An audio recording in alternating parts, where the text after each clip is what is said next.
नमस्ते दोस्तों, स्वागत है मेरे YouTube चैनल में। आज मैं आपको एडवेंट ड्राई सिरप के बारे में जानकारी देने वाली हूँ। हम इस वीडियो में जानेंगे कि इसमें क्या कंपोजिशन पाए गए हैं, इनको किन कंडीशन में पेशेंट में यूज़ किया जा सकता है, इसकी प्रॉपर डोज क्या है, इसके साइड इफ़ेक्ट्स क्या हैं और इसकी सेफ्टी एडवाइस क्या है।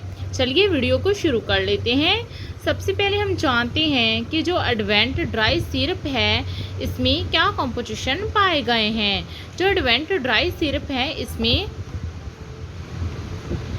जो अमॉक्सिसिलिन ट्रीहाइड्रेट है जे 200 mg पाया गया है और जो पोटाशियम क्लेवोनेट है जे 28.5 mg पाया गया है और ये सिप्ला कंपनी द्वारा मैन्युफैक्चरिंग किया गया है। इसके प्राइस की बात करें तो इसका जो प्राइस है वो है मात्र 67 रुपीज़ 60 रुपीज़। अंदर से पैकिंग की बात करें तो आपको जी कुछ इस तरह को देखने को मिल जाएगा। जी प्लास्टिक की बोतल में होता है और इसकी वन पैकिंग में आपको 30 ml अवेलेबल हो जाएगा और इसके साथ आपको स्टेराइल वाटर मिलेगा जिसको आप डिल्यूशन के लिए इसके साथ यूज़ कर सकेंगे और ये आपको 28 ml मिलेगा और ये आपको टेंगी ऑरेंज फ्लेवर में अवेलेबल हो जाएगा। ये जो सिरप है ये सिर्फ पीडियाट्रिक यूज़ करने वाला मीन्स बच्चों में यूज़ किया जाने वाला सिरप है। चलिए अब हम इसके वर्क के बारे में जानते हैं कि इसमें जो कंपोजिशन पाए गए हैं उनका वर्क क्या है। जो एडवेंट है ये 2 डिफरेंट कंटेन्स में पाए जाने वाली मेडिसिन है। इसमें जो अमॉक्सिसिलिन एंड क्लेवोनिक एसिड जो कि वर्क टुगेदर क्या करती हैं, किल करती हैं बैक्टीरिया जिसके कारण इन्फेक्शन होती है। इसमें जो अमॉक्सिसिलिन है ये एक पेनिसिलिन की क्लास का एंटीबायोटिक है जो कि बैक्टीरिया को किल करके बैक्टीरियल इन्फेक्शन को ठीक करने का कार्य करता है। और दूसरा इसमें जो पोटाशियम क्लेवोनेट है ये एक बीटा लैक्टमस इनहिबिटर ड्रग है जो कि बीटा लैक्टमस जिंक को इनहिबिट करके एंटीबायोटिक के कार्य को बूस्ट करता है। चलिए अब हम इसके यूजेस के बारे में जानते हैं कि जो एडवेंट ड्राई सिरप है इसका यूज़ किन कंडीशन में किया जा सकता है। जो एडवेंट ड्राई सिरप है इसका use treatment of resistant tuberculosis means जब किसी पेशेंट को ट्यूबरक्लोसिस हो जाए और उसको रेसिस्टेंट हो जाए, किसी भी तरह की मेडिसिन मीन्स काम ना करे तब इसको यूज़ किया जा सकता है। इसको multi drug resistant means MDR tuberculosis भी कहते हैं। इसमें क्या होता है जो पॉजिटिव बैक्टीरिया होता है जो एंजाइम को प्रोड्यूस करता है जिसे कि बीटा लैक्टमस कहते हैं। जो एंजाइम ब्रेक डाउन करता है एंटीबायोटिक को जिससे कि वो इनएफेक्टिव हो जाता है।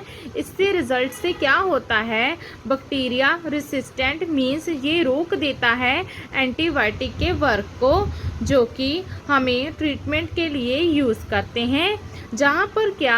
जहाँ पर जो क्लेवोनेट है जी स्टॉप करता है एंजाइम को ताकि जो अमॉक्सिसिलिन है वो इनएफेक्टिव ना हो जिससे कि जो अमॉक्सिसिलिन है ये वर्क करने लग जाता है toward killing tuberculosis causing bacteria means ये जो एंजाइम है जे अमॉक्सिसिलिन के काम को बढ़ाकर जो ट्यूबरक्लोसिस का बैक्टीरिया होता है उसे किल करने में हेल्प करता है। इसके बिना इस एडवेंट ड्राई सिरप को आप कान के संक्रमण के लिए, लंग्स की इन्फेक्शन के लिए, न्यूमोनिया में या फिर किसी पेशेंट को साइनसिस हो गया है या फिर यूरिनरी ट्रैक इन्फेक्शन मीन्स मल मूत्र की इन्फेक्शन हो गई है, स्किन की इन्फेक्शन हो गई है या फिर किसी के दांत में इन्फेक्शन हो गई है, डेंटल प्रॉब्लम हो गई है, पस पड़ गई है या फिर किसी तरह का जख्म हो गया है या फिर जॉइंट्स एंड बोन्स की इन्फेक्शन के लिए भी इसको यूज़ कर सकते हैं। या फिर टॉन्सिलाइटिस मीन्स आपके टॉन्सल्स में इन्फ्लामेशन हो गई है। या फिर इसके बिना किसी पेशेंट के किसी तरह की फोड़ा फैंसी निकल आई है तो उसके ट्रीटमेंट के लिए रेशे को ख़त्म करने के लिए भी इसका यूज़ किया जा सकता है। चलिए अब हम इसकी डोज के बारे में जान लेते हैं कि जो एडवेंट ड्राई सिरप है इसकी डोज क्या है। एडवेंट ड्राई सिरप की डोज डिपेंड्स करती है severity of infection, it's type and child's body weight and age पर। डॉक्टर इसको दिन में 2 से लेकर 3 बार प्रिस्क्राइब कर सकते हैं। डोज पर हमेशा स्ट्रिक्ट रहना चाहिए, उसके टाइम पर, उसके वे पर कि आप कैसे अपने बच्चे को इस मेडिसिन को देनी है। आप विद और विदाउट फूड भी इसे पेशेंट को दे सकते हैं, बट बेटर होगा कि आप फूड के बाद ही इस मेडिसिन को बच्चों को दें ताकि स्टमक जो है वो अपसेट ना हो। अगर आपका बच्चा इसे लेने के बाद 30 मिनट के अंदर ही वॉमिटिंग कर देता है, उल्टी कर देता है, प्लीज़ अपने बच्चे को पहले काम करें, उसके बाद इसकी डोज को रिपीट करें। कभी भी डबल डोज ना दें जब आपके बच्चे को सेकंड डोज देने का टाइम हो। चलिए अब हम इसके साइड इफ़ेक्ट्स के बारे में जान लेते हैं। इसके साइड इफ़ेक्ट्स हैं, ज़्यादातर रूप में जो एडवेंट है इसके सीरियस साइड इफ़ेक्ट्स नहीं होते हैं। इसके जो साइड इफ़ेक्ट होते हैं वो खुद ही थोड़े समय के बाद जब आपकी बॉडी इसको एडजस्ट कर लेती है तो सबसाइड हो जाते हैं। कॉमनली होने वाले इसके साइड इफ़ेक्ट्स हैं अबडमन में पेन होना, एलर्जी होना, वॉमिटिंग होना, नौजिया हो जाना, डायरिया होना, या फिर मस्कुलोकुटेनियस कैंडिडेस। ये क्या होता है, इसमें कैंडिडा इन्फेक्शन हो जाती है स्किन पर, नेल्स पर या फिर म्यूकस मेम्ब्रेन पर। अगर आपको ये साइड इफ़ेक्ट गंभीर रूप में नज़र आए तो अपने नियरली डॉक्टर के साथ संपर्क जरूर करें। लास्ट में इसकी कुछ सेफ्टी एडवाइस के बारे में जान लेते हैं। इसके सेफ्टी एडवाइस हैं,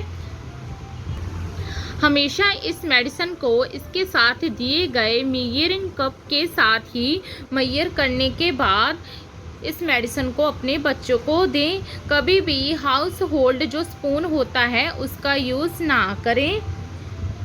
इस मेडिसिन को देने से पहले लेबल को अच्छी तरह से ज़रूर रीड करें और चेक करें इसकी एक्सपायरी डेट को, और साथ ही इसके साथ दिए गए स्टरलाइज वाटर को ओपन कर इसमें पाउडर फॉर्म में डिल्यूट कर लेना है और उसके बाद इसे अच्छी तरह से आपने शेक करना है। जब भी आपने अपने बच्चे को इस मेडिसिन को देना है तो हर बार आपने पहले शेक कर ही इस मेडिसिन को अपने बच्चों को देना है।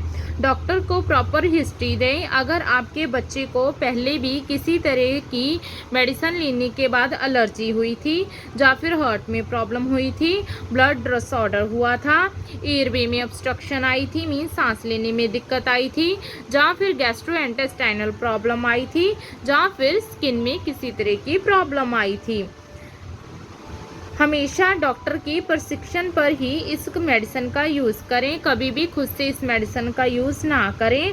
अगर आपके बच्चे को मेडिसिन लेने के बाद इमीडिएटली ईचिंग रैश होने लगते हैं, फेशियल में स्वेलिंग आ जाती है या फिर डिफ़िकल्टी इन ब्रीदिंग होती है तो अपने नियरली डॉक्टर के साथ संपर्क जरूर करें।